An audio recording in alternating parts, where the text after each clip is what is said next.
What is up, everybody? Welcome to the constructed video here for the World Championships starting in about 12 hours. I'm here to walk you through the whole thing. My name is Sam Rubin, better known as SamBuff49 here live on Twitch and on the interwebs. So what we're going to do is, if you haven't seen the main video, you can go click that. It's going to be somewhere around here, maybe in the description.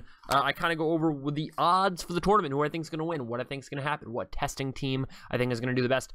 And there's also a limited breakdown. I've spent a long time this week breaking all this stuff down, finding all these things. So these videos are coming at you. It's going to be 30 to 40 minutes of content, a whole bunch of content specific for the World Championship. So I hope you're getting to this. I'm sorry if I'm getting to it late, but I worked real hard on it, so I hope you enjoy. So what we're going to do here, the constructed portion, I'm going to break down the decks. We're going to talk a little bit about who I think is likely to play what decks, what the metagame is going to look like, 24 players in the field. So let's get on to it. So we're going to start with the basics. Sultai Energy, Teamer Energy, Rayming App Red. Now, Sultai Energy has kind of been making a comeback lately. Not that it was ever really in, but it, don't call it a comeback, but it's been here for years. So what we got here is we really got a Scarab God hostage taker situation. Scarab God coming out as the card to be in standard late at the end of rotation, and that card's only getting better and better as diversity sort of leaves the format, as strength leaves the format, I should say, especially like the white strength. Gideon left, not really a reason to play white mid-range or aggro decks anymore, so all of a sudden Scarab God taking over, coming back with a vengeance. So what do we got here? We got the basic green-black shell. We got Glintsieve Siphoners, Longtusk Cubs, Winding Constrictors, Rishkars, Walking Ballistas, right? A basic green, green-black counters shell, Blossoming Defense, Attune with Aether, Fatal Push.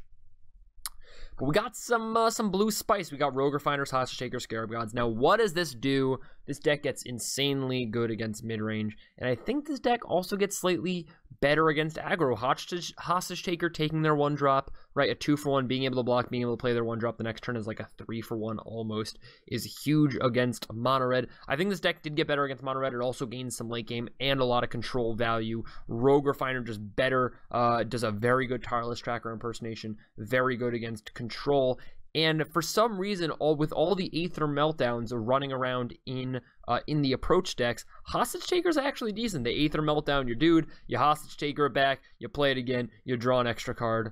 Wabam, you got something sweet. I'm kind of skeptical on the one Scarab God, but I don't mind it. You're getting there with the aggro plan most of the time. Blue also allows you to do fun things in the sideboard, like Spell Pierces and Negates. Death Gourd Scavenger, make sure you never lose to an aggro deck. Duress, make sure you never lose to a control deck. Vraska's Contempt, Scarab God, Vraska are here for mirrors and mid-range decks. This is a deck that's going to have a lot of game against everything, and I expect to see it. Now, is it better than its brother, Teamer Energy? Similar energy shell with Longtusk Cubs and Rogue Refiners, but we go a different direction here. We go Glorybringers, Bristling Hydras, Whirler Virtuosos, as opposed to the counter theme. Now, what does this do? This allows us to go a little bit wider over some stuff, have more options than 2-for-1s with Glorybringers, Chandras. We still have the Scarab Gods, and we have a variety of removal, Harness Lightnings, Abrade Confiscation Coups, instead of just Fatal Pushes. So I actually would like to maybe see a Vraska's Contempt in the main board, but you can do without it. This is more of an aggro deck. This is more of a mid-range deck. This is a deck that can play the mid-range game plan, of course, off the bat, game 1 or game 2. This is a deck that starts as a mid-range deck and then kind of sideboards into a control deck with another Chandra, Sweltering Suns, Negates, Essence Scatters. You got the Cartouche of Ambition for the red matchup, of course. Now, I think Teamer Energy probably slightly loses in the head-to-head, just because you have a bit more card draw here with the Glintsieve Siphoners that you don't have in Teamer Energy. But I don't know. I haven't played the matchup. I don't actually know how this plays out. What I do say is Sultai Energy probably has a better Rayming App Red matchup, although Teamer's is fine. And Sultai Energy might even have a better control matchup. So Teamer might be favored in the mirror. It could be. It could be. I think Sultai Energy's Glintsieve Siphoners are good enough, but this could be favored in the mirror just because it goes over with the Whirler Virtuoso. So in the Sultai versus Teamer matchup, Teamer might be better, but Sultai may be better against everything else. So what has made Sultai the deck to be? Well, really adding these Hostage Takers and taking out Tireless Trackers and having more mana available, right? Easier mana, has made it good. Now, no Drowned Catacombs in this list. I don't know if they make it into the final list. But interesting that just with the addition of Hostage Taker, all of a sudden, this deck's on the rise. I expect to see more Teamer, but Sultai could definitely make a name for itself. So now we get to the Boogeyman. Ram, you nap red. What can we do? So, what can we do here with Ramunap Red? We got Bomat Courier, Soulscar Mages, Earthshaker Countertoss, Carry Zevs, On-Crop, Crashers, Hazard the Fervents, Chandras, Shocks of Braids, Lightning Strikes. I mean, the whole deal. We're going fast. We're hitting hard. I'm surprised to not see any of the 3-mana Dinosaur, the guy with Menace, the 3/3, whenever opponents can't gain life. I would kind of expect to see some there. I expect that to be in any deck that ends up at the World Championships. But this is the Boogeyman. This is the deck you gotta beat. Both of these decks are vying to beat this deck. And how are we gonna beat these decks? We're gonna try to go over the top with a little blue-white control. Getting to the trials, Sensors, Perfume Tomorrows, all the fixins, Settle the Wreckages, Fumigates, and our win condition approach the second sun. Now, how do we get there? We got Search of Ascanthus, Aether Meltdowns, Castouts. They all get us our 25 lands, and all of our cycle spells are getting us to this approach. Now, if this is level 1, and this is level 2, this is level 3, right? Level 1 tries to beat all the things. Level 2s beat the level 1s, level 3 beat the level 2, but usually loses to the level 1. So, does being Sultai fix this? Does this also beat Control? I don't know. Teamer already had a tough matchup, but, you know, we do have a Nissa, we do have a Chandra, we do get 4 Negate in the sideboard, we could be okay. But in the Sultai deck, not only do we get our Negates, but we get our Duresses and our Spell Pierces. So we do a little bit better. And a pre-board, again, we have the Hostage Taker situation. And we're a little bit more aggro, so we might be able to get under them a little bit. I'm not exactly sure here. I would say...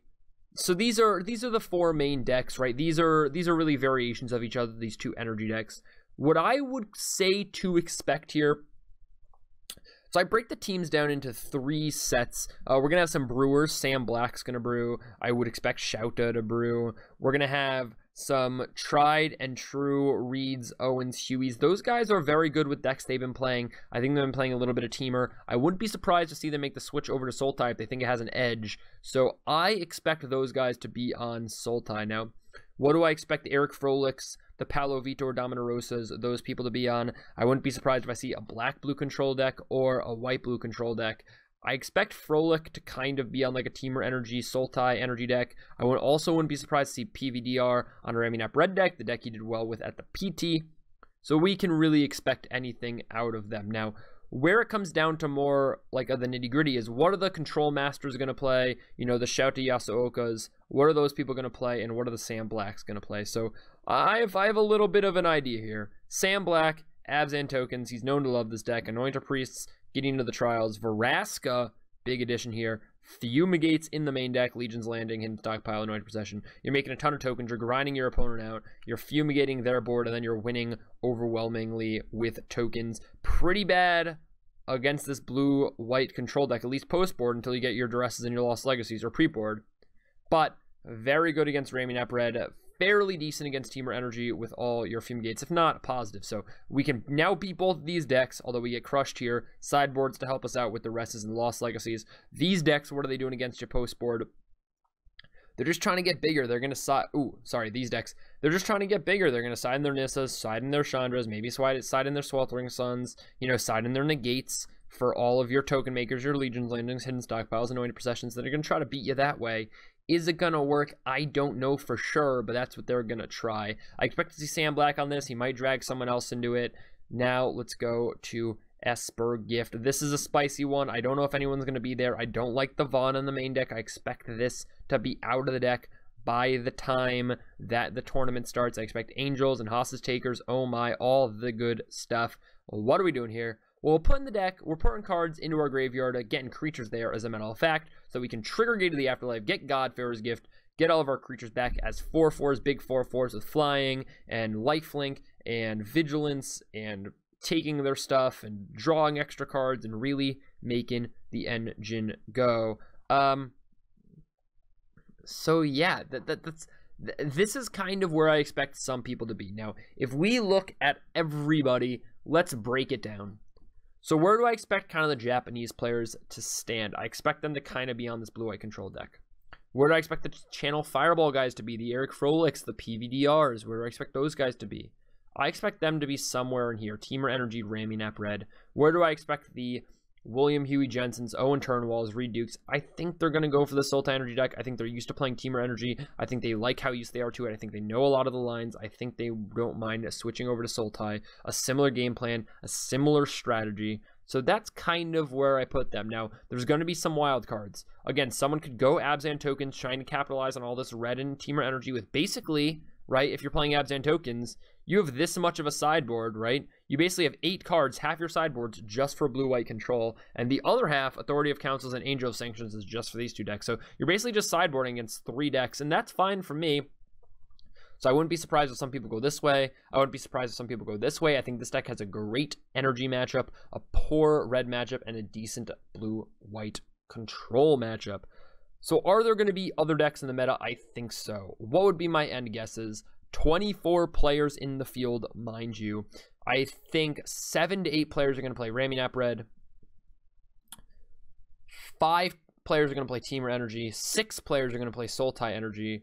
So if it's 7, 5, 6, that's 18. So I got 6 players left. I'm going to go 4 and 2. I don't think there's going to be any on Esper Gift. It might be too many. It might be like 5, 3, 6. People might find that Sultai is better. There might be, you know, another 4 white-blue control. 2 people might get stuck on Abzan tokens, and there could be a Dinosaurs or a Grixis control or a blue-black control. I don't mind seeing that as well. But thank you for watching. Check out the limited review. Coming up next, click the play next button. Much love. See you soon.